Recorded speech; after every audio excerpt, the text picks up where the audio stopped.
السلام علیکم۔ سب سے پہلے تو میں معافی چاہوں گا اس کے لیے کہ اگر میری بات کسی کو بری لگے تو براہ کرم مجھے معاف فرمائیں۔ معروضہ ہے مومنین سے کہ وہ کوہ امام ضامن علیہ السلام کو جانے کے لیے احتیاط کریں، وہاں پر نہ جائیں، اور اگر جاتے بھی ہیں تو کم از کم اپنے ساتھ اتنا پانی ضرور رکھیں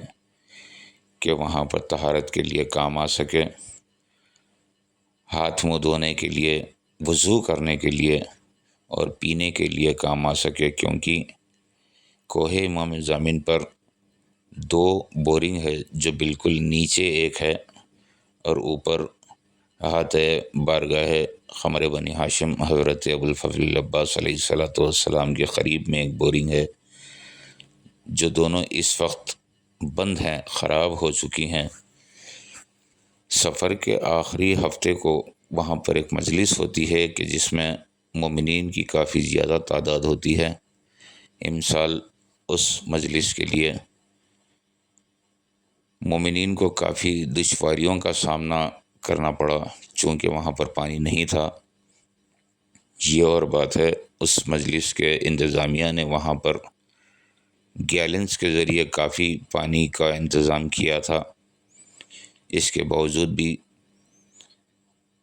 پانی کی کافی زیادہ وہاں پر تکلیف ہوئی۔ وہاں کے نگرانکار، وہاں کے خادم جناب کاظم صاحب سے پوچھنے پر انہوں نے یہ کہا کہ ترمل گری لال بازار کے قریب سے آنے والے بورنگ کے ٹیکنیشینز وہاں پر آنے سے گریز کر رہے ہیں، کیونکہ 2 مرتبہ نیچے کی جو پانی کی موٹر ہے وہ خراب ہو چکی تھی، اس کو بنوایا گیا، اور جس کے پیسے ڈاکٹر سید نثار حسین حیدر آغا صاحب قبلہ ابھی تک باقی ہیں۔ تو میرا معروضہ ہے حجت الاسلام ڈاکٹر سید نثار حسین حیدر آغا صاحب قبلہ سے کہ وہ بھی اس بات کا سختی سے نوٹ لیں کہ وہاں کے نگرانکار و خادم کی یہ بات کیا درست ہے یا ان پر یوں ہی کیچڑ اچھالا جا رہا ہے۔ اور دوسرے، قوم کے فائدے کے لیے ایسے حضرات جو کام کرنا چاہتے ہیں، اور کئی ایسے حضرات جو ایسی دیوانے اور پاگل پنے کی بات کرتے ہیں کہ بارگاہ سید الساجدین اللہ وسطاق مبارک میں ایک جھاڑ کے گرنے سے وہاں کے انتظامیہ اور GHMC کو ذمہ دار کھڑا کرتے ہیں۔ میری گزارش ایسے لوگوں سے بھی ہے کہ وہ اس معاملے میں آگے آئیں اور وہاں پر پانی کے انتظام کے لیے موٹرز کا اگر کچھ کر سکتے ہیں تو کروائیں، یا پھر ایسے لوگوں سے میری گزارش ہے کہ جو اپنی چھوٹی سی خدمت کو بھی ویڈیوز اور فوٹوز کے ذریعے بہت بڑی بنا دیتے ہیں، دکھاوا جو کرتے ہیں، یہاں پر نام لینا ضروری نہیں ہے، کہ اگر ایک چھوٹا سا کنکر نیچے سے اٹھا کر اگر اوپر لے جائیں تو ویڈیوز اور فوٹوز کے ذریعے اس کنکر کو ایک بڑا سا پہاڑ بنا دیتے ہیں۔ اگر ایسے افراد بھی آگے آ کر وہاں پر پانی کا انتظام کروا سکتے ہیں تو کروائیں، یا نہیں تو کئی ایسے قوم میں مومنین موجود ہیں جو قوم کے فائدے کے لیے بہت کچھ کرتے ہیں، مگر اپنا نام و نشان کہیں نہیں رکھتے۔ اس میں قابل تعریف میری نظر میں اگر کچھ مومنین ہیں تو ایک ہی لائن میں چند نام آئیں گے، کہ اس میں سب سے پہلے الکوثر ٹرسٹ کے پریزیڈنٹ جناب نذیر عابدی صاحب،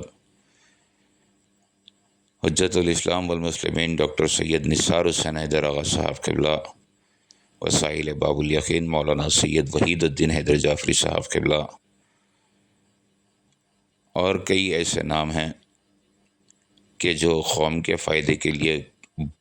کتنا کچھ کر دیتے ہیں اور اپنا نام و نشان کہیں نہیں رکھتے۔ تو کم از کم یہ آڈیو ان تک پہنچ رہی ہے تو براہ کرم اس بات کا نوٹ لیں، چونکہ وہاں پر 5 ربیع الاول تک مجالسوں کا سلسلہ ہے، پھر بعد از دور ازا خنادل کے سلسلے میں وہاں پر مجلسوں کا اہتمام ہوتا ہے۔ اس کے علاوہ چند سالوں میں وہاں پر مومنین کی آمد و رفت بہت زیادہ ہو چکی ہے، تو براہ کرم میری اس بات کا برا نہ مانیں، اور اگر ہو سکے تو وہاں پر پانی کا انتظام کروائیں، اور خصوصی طور پر دو جو بورنگ ہے کوہ امام زامن پر، وہ دونوں 3 فیز کرنٹ سے چلنے والی ہے۔ وہاں کے نگران کار و خادم کو شاید اس بات کا اندازہ نہیں ہے کہ 3 فیز میں کوئی ایک فیز میں بھی اگر فلو آف کرنٹ کم ہوتا ہے، اکثر ایسا ہوتا ہے ایسے مقامات پر، ایسے میں بورنگ کے چالو کرنے سے بورنگ پر بہت زیادہ اثر پڑتا ہے، جس کی سبب بورنگ بہت جلدی خراب ہو جاتی ہے۔ خصوصاً میرا معروضہ ہے الکوثر کے ٹرسٹ جناب نذیر عابدی صاحب سے کہ وہ اس بات کا نوٹ لیں کہ جو بورنگ انہوں نے اوپر احاطہ قمر بنی ہاشم حضرت ابو الفضل العباس علیہ السلام کے قریب انہوں نے جو بور کروائی ہے، اس بورنگ کو سنگل فیز موٹر ڈلوائیں، تاکہ 3 فیزوں میں سے ایک فیز بھی اگر بند ہونے سے